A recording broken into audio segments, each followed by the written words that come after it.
ಅದನ್ನು ಅವತ್ತೇ ಹೇಳಿದ್ರು. ಸೊ ಅದನ್ನು ನಾವೆಲ್ಲರೂ ಇವತ್ತಿನ ದಿನ ಪಾಲಿಸಬೇಕು ಅಂತನ್ನುವಂತಹ ಹಿನ್ನೆಲೆಯಲ್ಲಿ ಇವತ್ತಿನ ಗುರುವಂದನ ಸಾರ್ಥಕ ಆಗಬೇಕು.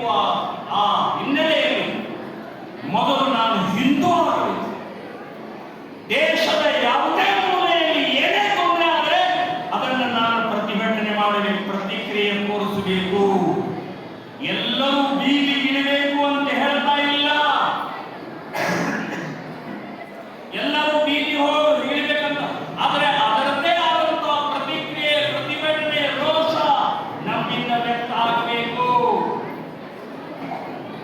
ನಮ್ಮ ದೇವರುಗಳನ್ನು ಅವಮಾನ ಮಾಡ್ತಾ ಇದ್ದಾರೆ, ನಮ್ಮ ದೇಶದ ಮಹಾಪುರುಷರನ್ನು ಅವಮಾನ ಮಾಡ್ತಾ ಇದ್ದಾರೆ, ನಮ್ಮ ಗ್ರಂಥಗಳನ್ನು ಅವಮಾನ ಮಾಡ್ತಾ ಇದ್ದಾರೆ.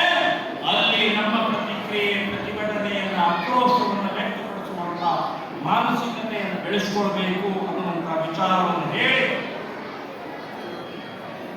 ಇವತ್ತಿನ ದಿನ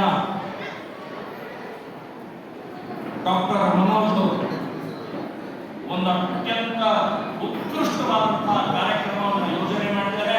ವೃತ್ತಿಗಾರರಿದ್ದಾರೆ, ಮಕ್ಕಳಿದ್ದಾರೆ, ಕಾರ್ಮಿಕರಿದ್ದಾರೆ, ರೈತರಿದ್ದಾರೆ, ಸೈನಿಕರಿದ್ದಾರೆ. ಸೊ ಎಲ್ಲರನ್ನೂ ಒಗ್ಗೂಡಿಸಿ ಒಂದು ಹಿಂದುತ್ವದ ವಿಚಾರಧಾರೆಯನ್ನ ಎಲ್ಲರನ್ನೂ